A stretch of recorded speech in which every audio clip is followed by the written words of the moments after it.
Hi, welcome to the review of my new EDC knife, or relatively new anyway. It's been about a month that I've been using the Leatherman C33. I got it after sort of an arduous assessment process where I was looking at all different sorts of knives on YouTube and trying to find something that was reasonably priced but apparently well made. There's a lot of Chinese stuff that I could have chosen from. I could have paid a little bit more, or actually a lot more, and got something with higher quality materials. But what I ended up settling for was, I guess the best way to describe the Crater is it's a high quality knife made of low quality materials, if that makes any sense. So the materials are cheap, but it's put together very well, and it works very well, and it feels very solid despite the materials that it's made of. So it's made by Leatherman, the multi-tool company. It's a sole-purpose EDC knife with a liner lock and a thumb stud. It's a, the blade length is about 2.5 inches, 2.6 inches, which is 6.5 centimeters. We're on metric over here in Australia, so 6.5 centimeters blade. When it's closed, it's just under 10 centimeters long, or 3.8 inches, 3.9 inches or so, and it weighs very little. It weighs 66 grams or 2.3 ounces. The deployment is very smooth once you've mastered how to do it, rather. I've never been a great one-hand flicking thumb stud kind of guy, but I've learnt quite easily with this knife, and that's aided very much by those two phosphor bronze. I'll get the knife closed and get some light in there. The two phosphor bronze washers in there. There you go, see the top there and bottom there, if you can make them out.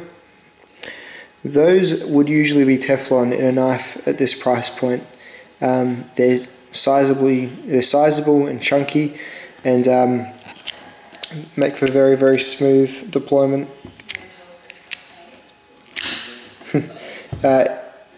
Any error there is operator error rather than knife error. I'm still getting the hang of flicking open like that. I'm usually just a slow deployment type person. I've grown up on nail nick knives, so I'm really not too bothered. The materials: 420 HC Leatherman steel and glass-filled nylon handle, stainless steel liner, stainless steel pocket clip, and also, as a bit of a bonus feature, stainless carabiner as well as an extra retention method. Speaking of retention methods, pocket clip is okay. It is the way I choose to hold it. It's just a little bit. It just sits a little bit too much on the pocket seam. I find like this part across here is too broad. Would have been fine if it was just that, I think. I'm not sure why they went the extra bit there. But it's fine, it's not the end of the world. I don't use the carabiner at all. I'd probably rather it wasn't there. Its presence there sort of just feels a little bit tacky, or a bit of an afterthought. So I've not used it for a bottle opener, or I've not used it to attach anything else to, or I've not used it to hang off of my belt loop or anything like that. So yeah, I'd probably rather that wasn't there, and it adds a tiny bit extra weight, I would imagine, as well. Although it does seem to add a bit more rigidity to the handle. On that, you'll notice when I put the knife up close, there's a liner on one side which forms part of the lock. So when I open up the knife out here, but then on the other side there's nothing. So perhaps this carabiner here does add a little bit of sturdiness to the blade.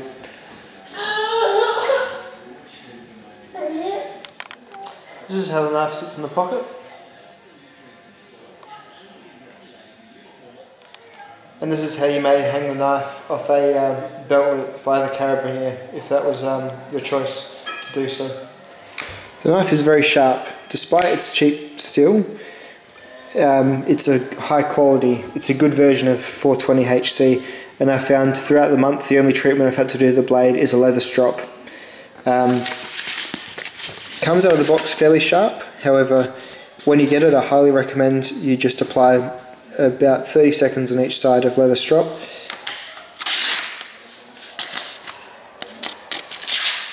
and you get very clean cutting, and you get, let's see there.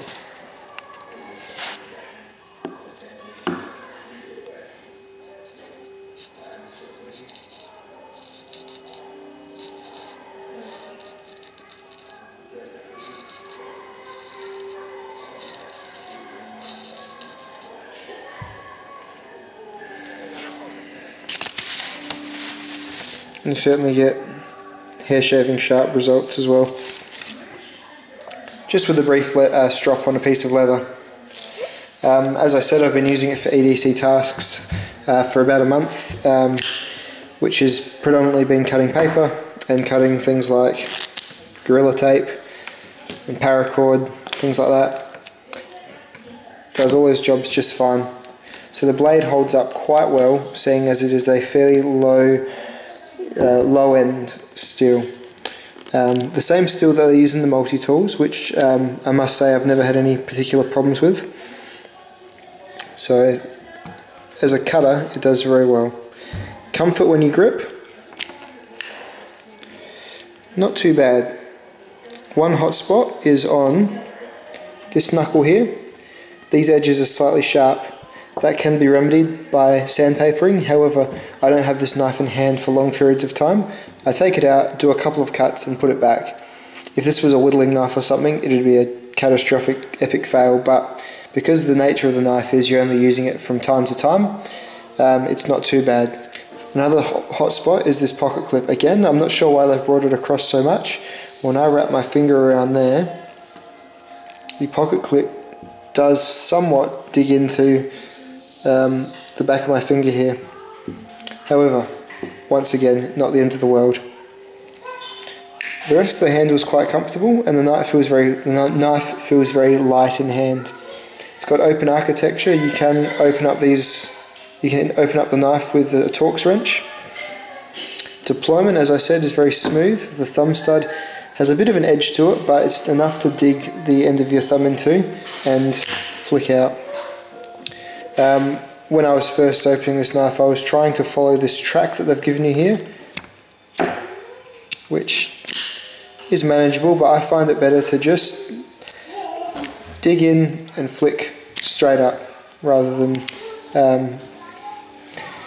trying to swoosh out in line with the suggested sort of path that they've given you. I think it's a good looking knife for what it is. It's not as striking looking as, you know, your Benchmade 940s and your Spyderco Delicas and things like that. I think it's a nice, simple, economical design. The little details and finishes, like I like the little Leatherman etched into the glass reinforced nylon there, which is just a basic type of plastic. I like the texture, the look of the plastic there. I like how it's got this bumpy part up here and then the crosshatch sort of lines going across there. The satin finish blade looks quite good. I've noticed the satin finish does, as you can see there, it does catch on this in here. That bit of plastic shooting down there, it is to keep the blade centered, but when you close the knife,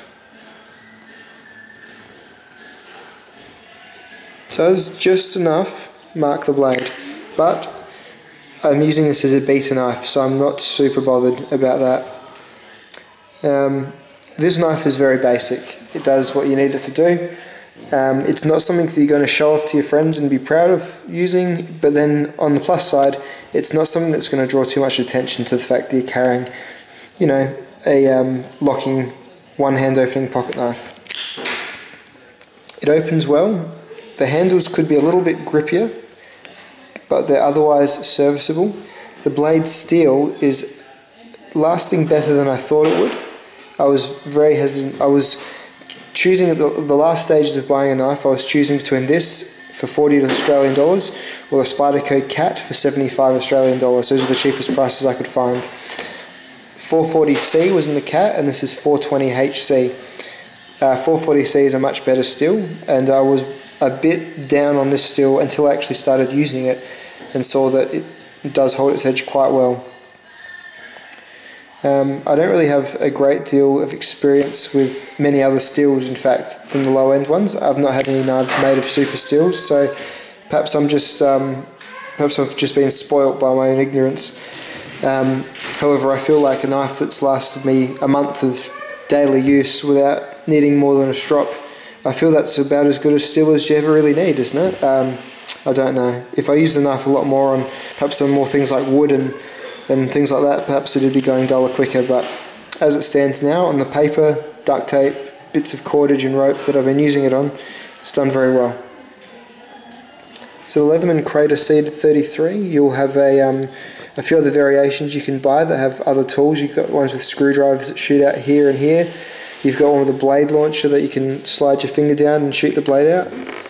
This is the most basic model. I found all the other stuff seemed a bit gimmicky to me.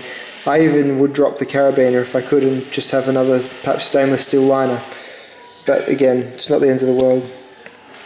My plans with this knife is to absolutely run it into the ground until it rusts on me, which it eventually will, because satin finished blades do tend to rust. I've had Leatherman blades rust before. I'm obviously taking care of it, but I'm going to use it until it either rusts or falls apart on me. Perhaps next year I'll be getting something a bit more high-end, but for now I'm happy with my Leatherman C33. If you're an Australian, you'll find they're quite available. Australia is very hard to find one-hand opening locking knives that are of any sort of reasonable amount of quality. So I would highly recommend this knife to an Australian who is in the market for an EDC. In America there's probably some better options, but even still, it's an American made knife that you can get for about $20, and that puts it in the same price point as some of the Sanren Muse, so it's definitely competitive. That's all I have to say about the knife. Thanks for sticking with me for a fairly long review, and I'll see you in the next one. Thank you, see ya.